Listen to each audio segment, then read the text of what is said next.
ಮಾನ್ಯ ಕರ್ನಾಟಕ ಸಂಪಾದಕರು ಮತ್ತು ವರದಿಗಾರರ ಸಂಘದಿಂದ 8ನೇ ವರ್ಷದ ಪತ್ರಿಕಾ ದಿನಾಚರಣೆಯನ್ನು ಆಚರಣೆ ಮಾಡ್ತಾ ಇದ್ದಾರೆ. ಈ ದಿನದ ವಿಶೇಷ ಏನು ಅಂತ ಹೇಳಿದ್ರೆ, ಜಿಲ್ಲಾ ವಾರ್ಷಿಕ ಪ್ರಶಸ್ತಿ ಪುರಸ್ಕೃತರಾದ doctor BR Ambedkar, DV Gundappa, P Lankesh, Shri Siddappa Neglala, Shri Satyanarayana ಅವರ ನೆನಪಿನಲ್ಲಿ ಇವತ್ತು ಈ ಕಾರ್ಯಕ್ರಮ ಮಾಡ್ತಾ ಇದ್ದಾರೆ. ಅವರ ಪ್ರಶಸ್ತಿ, ಅವರ ನೆನಪಿನಲ್ಲಿ ಪ್ರಶಸ್ತಿಯನ್ನು ಸ್ವೀಕಾರ ಮಾಡಲು ಬಂದಿರತಕ್ಕಂಥ Shri MR Chetan Babu, Murali J, Lokesh V, Raj K, HM Suresh Kumar ಅವರಿಗೆ ನಾವು ಅಭಿನಂದನೆಯನ್ನು ಸಲ್ಲಿಸ್ತೇನೆ.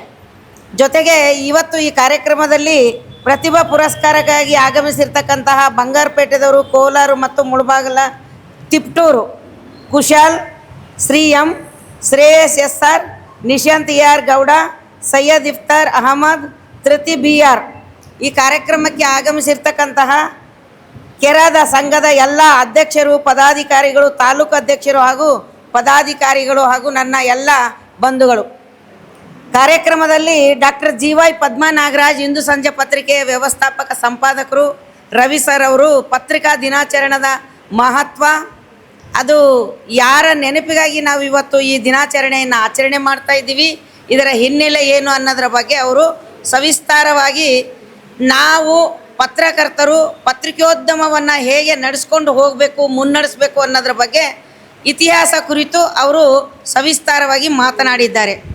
ನಾನು ವೈಯಕ್ತಿಕವಾಗಿ ಭಾವಿಸೋದಾದರೆ, ಪತ್ರಿಕೆ ಅನ್ನೋದೊಂದು ಸಮಾಜದ ಪ್ರತಿಬಿಂಬ. ಸತ್ಯದ ಜೊತೆಗೆ ನಾವು ವರದಿಯನ್ನು ಮಾಡುವಾಗ ವಾಸ್ತವಿಕ ನೆಲೆಯಲ್ಲಿ ಎಲ್ಲಿ ಆ ಘಟನೆಯನ್ನು ಘಟಿಸಿರ್ತದೆ ಆ ಸ್ಥಳಕ್ಕೆ ಖುದ್ದಾಗಿ ಹೋಗಿ ಸತ್ಯ ಏನಿದೆ ಆ ಮಾಹಿತಿಯನ್ನು ಸಂಗ್ರಹಿಸಿಕೊಂಡು, ನಮಗೆ ಅಗತ್ಯ ಏನಿದೆ, ಸಮಾಜಕ್ಕೆ ಯಾರಿಗೂ ತೊಂದರೆ ಆಗುವ ರೀತಿಯಲ್ಲಿ, ಯಾರಿಗೂ ತೊಂದರೆ ಆಗಬಾರ್ದು, ಎಷ್ಟು ದೊಡ್ಡ ವ್ಯಕ್ತಿ ಇರಲಿ ಯಾರಿಗೂ ತೊಂದರೆ ಆಗದೆ ಇರೋ ರೀತಿಯಲ್ಲಿ ಪ್ರತಿಯೊಂದು ಸಮಾಜದ ವ್ಯಕ್ತಿಗೂ ಕೂಡ ಪತ್ರಿಕೆ ಅಂದರೆ ಗೌರವ ಹೆಚ್ಚಿಸುವ ರೀತಿಯಲ್ಲಿ ವರದಿಯನ್ನು ನಾವು ಮಾಡಬೇಕಾಗ್ತದೆ. ಅದರ ಜೊತೆಯಲ್ಲಿ ಸತ್ಯದ ಜೊತೆಗೆ ವಾಸ್ತವಾಂಶ ಇರಬೇಕು, ನೈಜತೆ ಇರಬೇಕು, ಸತ್ಯ ಸುದ್ದಿಗಳಿರಬೇಕು.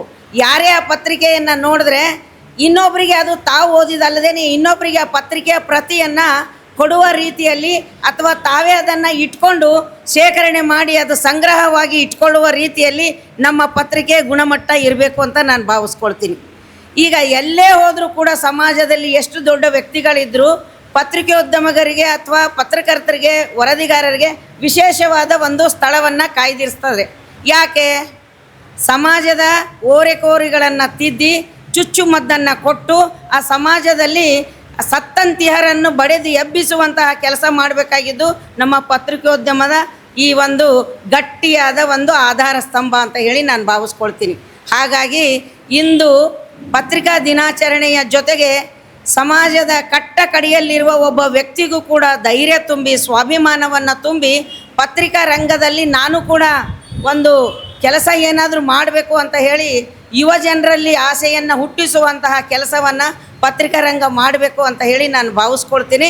ನಾನು ಬೆಂಗಳೂರು ಯೂನಿವರ್ಸಿಟಿಯಲ್ಲಿ ಪ್ರೊಫೆಸರ್, ಜೊತೆಗೆ ಆಸಕ್ತಿಯಿಂದ PUCಯಲ್ಲಿರುವಾಗಲೇ ನಾನು ಪತ್ರಿಕಾ ರಂಗದ ಜರ್ನಲಿಸಮನ್ನು ಮಾಡಿ, ಗುಲ್ಬರ್ಗ ಮೂಲತಃ ನಾನು ಮೊಳೆಯನ್ನು ಜೋಡಿಸುವ ಮೂಲಕ ಅಲ್ಲಿ ಕೆಲಸವನ್ನು ಮಾಡಿ, ಇವತ್ತು ಕರ್ನಾಟಕದ ಮೊಟ್ಟ ಮೊದಲನೆಯ ಒಬ್ಬ ನನ್ನ ವಿದ್ಯಾರ್ಥಿಗೆ PhD ಪತ್ರಿಕೋದ್ಯಮದಲ್ಲಿ ಮಹಿಳೆಯರ ಪಾತ್ರ ಏನು ಅನ್ನೋದ್ರ ಬಗ್ಗೆ 3 PhDಗಳನ್ನು ನಾನು ಮಾಡಿಸಿದ್ದೀನಿ.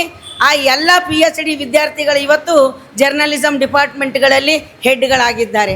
ಹಾಗಾಗಿ ನಾವು ಪತ್ರಿಕೋದ್ಯಮ ಅಂತ ಹೇಳಿದ್ರೆ ಅದು ಕೇವಲ ಒಂದು ವಿಭಾಗಕ್ಕೆ ಸಂಬಂಧಪಟ್ಟಿದ್ದಲ್ಲ, ಸಮಾಜಕ್ಕೆ ಸಂಬಂಧಪಟ್ಟ ಒಂದು ವಿಷಯ. ನಮ್ಮಲ್ಲಿ ಸ್ವಾಭಿಮಾನ ಇರಬೇಕು. ಆ ಸ್ವಾಭಿಮಾನದ ಜೊತೆಗೆ ಪತ್ರಿಕೆಯನ್ನು ನಾವು ಗಟ್ಟಿಯಾಗಿ ನಿಲ್ಲಬೇಕು ಅಂದರೆ ಯಾವುದೇ ಸುಳ್ಳು ಸುದ್ದಿ ಎಷ್ಟೇ ಇದ್ದರೂ ಮುದ್ರಣ ಮಾಧ್ಯಮಕ್ಕೆ ಅದರದೇ ಆದ ಒಂದು ಛಾಪ್ ಇದೆ, ಅದರದೇ ಆದ ಒಂದು ಮೌಲ್ಯ ಇದೆ.